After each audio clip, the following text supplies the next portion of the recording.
It's a sultry night in Washington and the nation's capital is basking in the blues.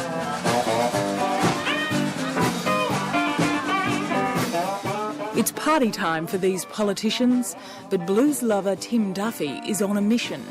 And who knew so many Washington guys could play the washboard yeah. to get all that going on?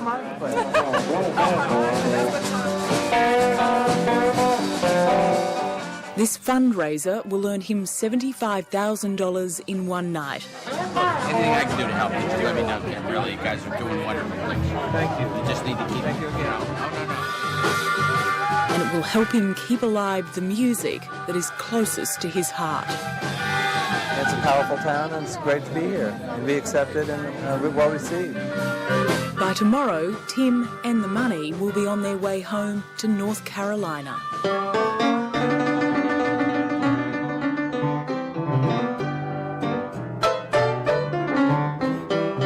Leaving Washington's monuments behind, we travel south on the highways that splice the country and lead to a very different view of this nation's past.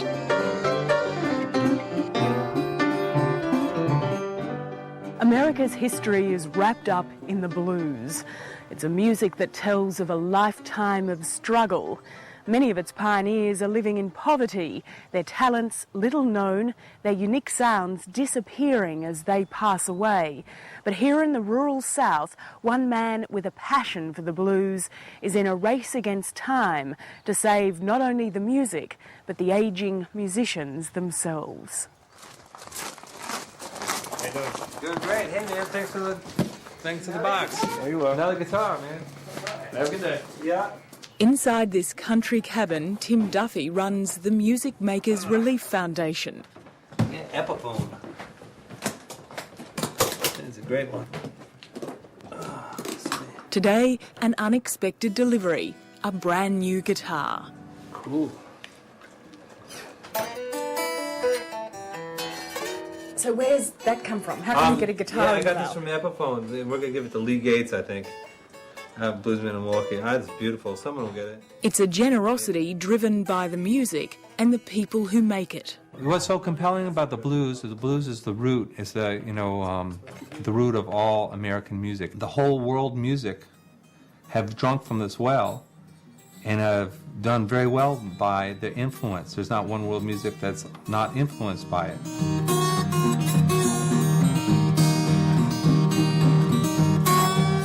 15 years ago, after studying folklore at college, Tim set out to find the musicians who'd led the way. Like 91-year-old Etta Baker, still playing the blues she first learned as a child. I was told by Red that there was no blues left, the blues was dead. And I realized that there was dozens and dozens of great blues artists that no one knew about, hidden in the inner cities and in little small-town communities. He simply wanted to record their music and was worried they didn't have instruments. Then he discovered they barely had food on the table. A lot of the people were struggling just to pay the light bill, worried about losing their eyesight through glaucoma, just worried about just living off $4,000 a year in modern-day America, which is tough. And I was house arrested, I called it. I couldn't leave the house for 6 weeks, honey. Etta suffers from a failing heart that drains her energy and her bank account. I felt like I had handcuffs on, tied to the bedpost or something. It was awful. Do that one you were just doing. That Carolina Break. Yeah, I love that song. That's the first blues that my daddy learned in Virginia. Yeah, all right. With the foundation's help, Etta has her medicine, a new guitar, and a renewed spirit that keeps her playing. Just the sound of happiness. And it gets on your mind heavier than your ailments do, I think. It makes you forget your aches and pains.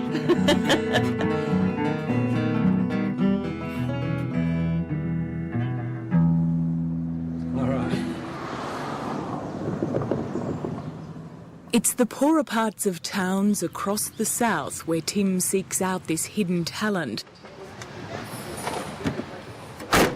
He is part producer, part musician, always, it seems, social worker.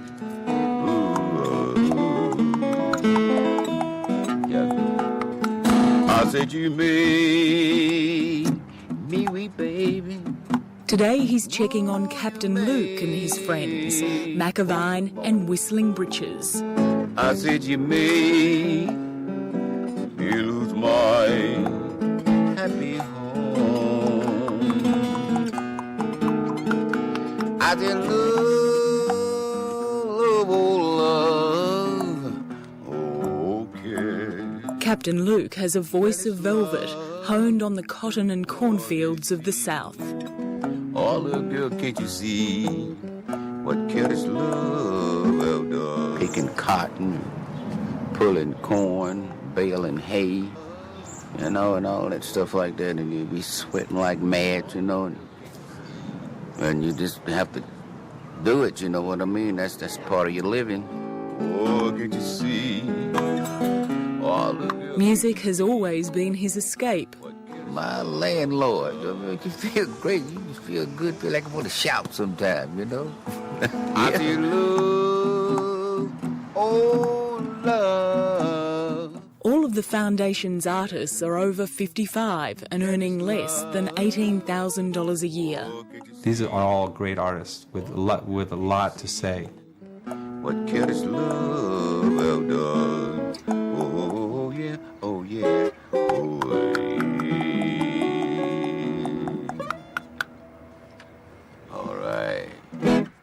There's a lot of people that play the blues, but these are the creme de la creme of the living Southern blues artists that have never been recognized.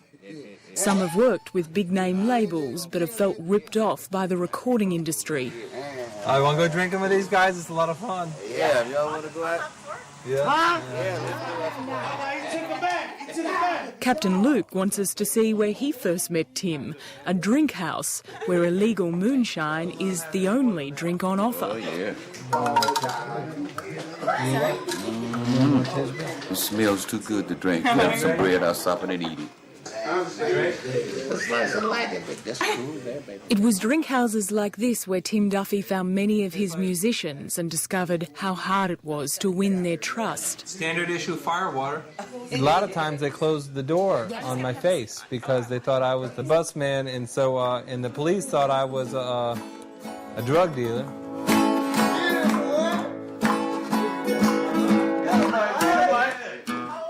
But he persisted, and as the nights wore on, the music would start, blues in its rawest form. Tell me what's wrong with marriage today.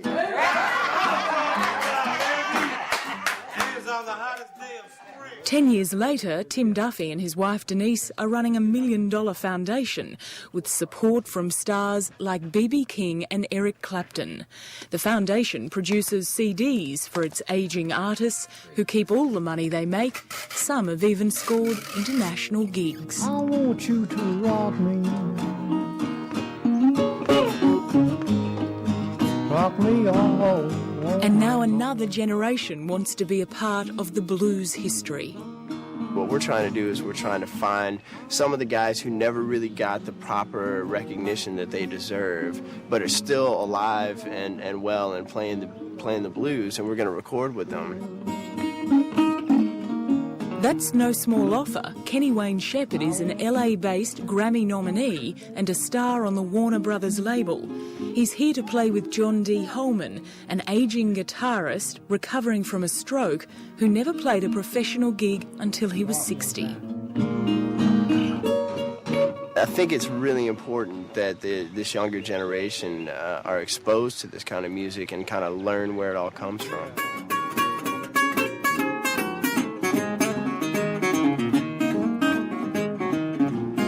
Tim herds this motley group into his recording studio, young and old, joined by the music.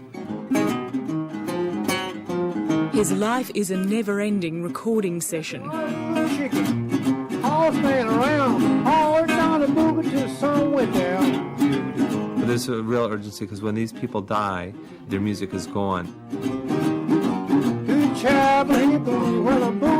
All night long. These are such highly stylized artists. The art is so deeply personal that, you know, no one will come in fill their footsteps, really.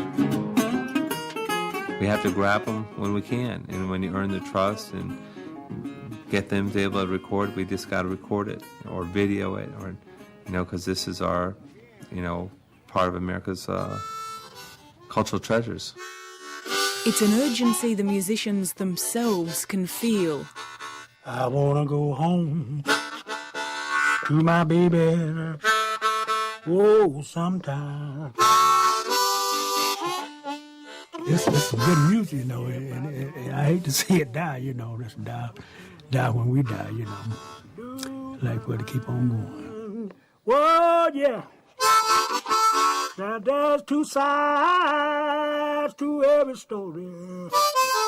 Oh, there's only one side to mine. I'm going back home to my baby. Whoa, sometime. But like so many of the artists, it's not just the music that connects 74-year-old George Higgs to Tim Duffy. Is that where you learned your Reuben from? The foundation was there with a new guitar and an emergency grant when his home flooded and helped pay for the funeral of his murdered grandson. Maybe someday, after thought it all over, and you want to make a brand new start. George has driven for hours to record for Tim. Remember, my door will be open. We never thought this would be discovered. You know, that's like I said, for fun. We didn't know we could get no money out of it, you know, be known, make us known. So we really have fun now. Come here, change to travel, meet many people, you know, all overseas and places like that. So that's fun. Yeah, it really brighten up our lives.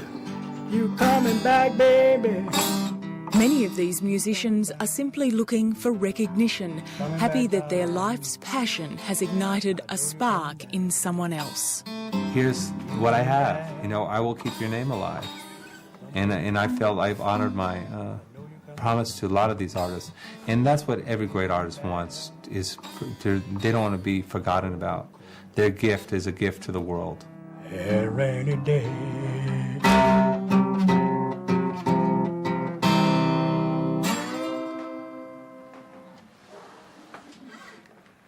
Came out great. Yeah, Yeah, just do about 7 more, we'll have a record.